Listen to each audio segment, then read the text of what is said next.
Pemirsa, masih bersama Pojibo di sini, dan di video kali ini aku ajak kalian untuk mengenal salah satu tanaman liar di sekitar kita. Tanaman ini bernama cacabean. Jadi kalau kalian penasaran dengan tanaman ini, ikutin terus videonya. Cacabean adalah spesies tumbuhan berbunga akuatik. Tingginya bisa mencapai 3,7 meter. Meskipun tanaman asli Peru, tanaman ini telah diperkenalkan di banyak negara lain karena bunga kuningnya yang sederhana dan menarik. Kini tanaman ini menjadi gulma yang umum di daerah rawa di seluruh dunia. Bunga tanaman ini mekar sepanjang tahun dengan bunga kuning cerah yang menawarkan tampilan dramatis. Tanaman ini sering terlihat tumbuh di parit dan sepanjang kanal, lebih suka sinar matahari penuh daripada naungan parsial.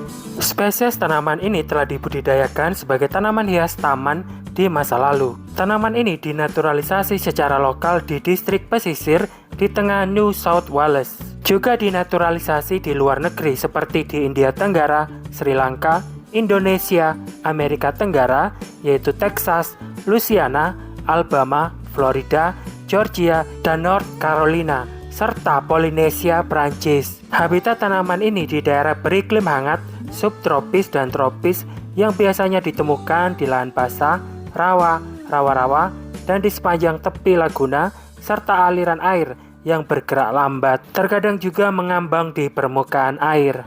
Cacabean merupakan semak lahan basah berukuran besar, berumur panjang, yaitu abadi. Biasanya tumbuh setinggi 2-3 meter, namun kadang-kadang mencapai ketinggian hingga 4 meter. Tanaman ini akan kehilangan daunnya selama musim dingin, yaitu akan gugur di iklim yang lebih sejuk dan terkadang juga mengapung bebas di permukaan air. Batangnya berwarna hijau atau hijau kecoklatan dan bercabang banyak. Batang yang lebih muda biasanya berbentuk bulat dan berbulu, yaitu puber. Daunnya tersusun bergantian atau jarang berpasangan dan tidak bertangkai atau bertumbuh pada tangkai yang sangat pendek, yaitu tangkai daun. Daunnya memiliki panjang 5-12 cm dan lebar 1-3 cm. Mempunyai urat yang menonjol dan ditutupi rambut, yaitu puber. Daunnya umumnya berbentuk telur, yaitu bulat telur, oval yaitu elips, atau memanjang yaitu lancet dengan seluruh tepinya. Permukaan atasnya biasanya berwarna hijau tua dibandingkan bagian bawahnya yang lebih pucat. Bunganya berwarna kuning, lebar 2-4 cm, tumbuh sendiri-sendiri dengan tangkai yang berasal dari garbu, yaitu ketiak daun bagian atas. Bunga ini biasanya memiliki 4 kelopak, panjang 1-3 cm dan lebar 1-3 cm.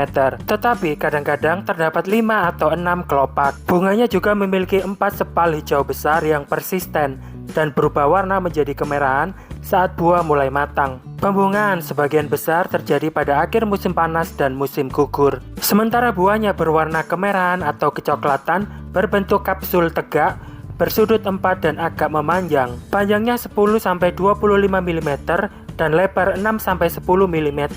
Berisi biji dalam jumlah besar, yaitu 1000-3000 biji. Bijinya kecil, panjangnya 0,6-0,8 mm, berwarna coklat muda dan bentuknya hampir bulat subglobular. Spesies tanaman ini berkembang biak dengan biji dan juga secara vegetatif melalui penghisap dari batang yang terendam atau potongan batang. Benih disebarkan sebagian besar melalui air dan burung, tetapi juga melalui angin, mesin, dan lumpur. Fragmen batang dapat menyebar melalui banjir, mesin, atau selama pemindahan. Dampak ekologis tanaman cacabean yaitu dapat membentuk koloni padat di sepanjang pantai, kemudian merayap ke dalam air sehingga menghambat navigasi, merusak struktur, dan bersaing dengan vegetasi asli. Spesies tanaman ini diklasifikasikan sebagai spesies invasif kategori 1 oleh negara bagian Florida di Amerika Serikat karena menyumbat banyak danau dan sungai, dan sebagai gulma berbahaya oleh pemerintah Australia. Pertumbuhannya yang padat juga dapat menurunkan laju aliran sungai, meningkatkan frekuensi dan tingkat keparahan kejadian banjir. Cacabean diketahui mempunyai khasiat yang bermanfaat untuk menyembuhkan jerawat dan mengobati diare. Dari penelitian sebelumnya bahwa kandungan dari tumbuhan ini dapat digunakan sebagai anti kanker, antibakteri, dan antioksidan alami. Tumbuhan ini juga sering digunakan sebagai obat gatal dan tanaman hias oleh masyarakat. Cacabean merupakan tumbuhan dari famili Onagraceae dari genus Ludwigia. Dan pemirsa, demikianlah sedikit informasi yang bisa aku share ke kalian semuanya tentang tanaman cacabean ini. Semoga video ini bermanfaat. Kalau menurut kalian video ini bermanfaat, jangan lupa di subscribe. Bagi yang belum subscribe, terus like, komen, dan juga share ke teman-teman kalian semuanya. Video ini aku akhiri, kita akan ketemu lagi dengan video-video aku selanjutnya. Terima kasih.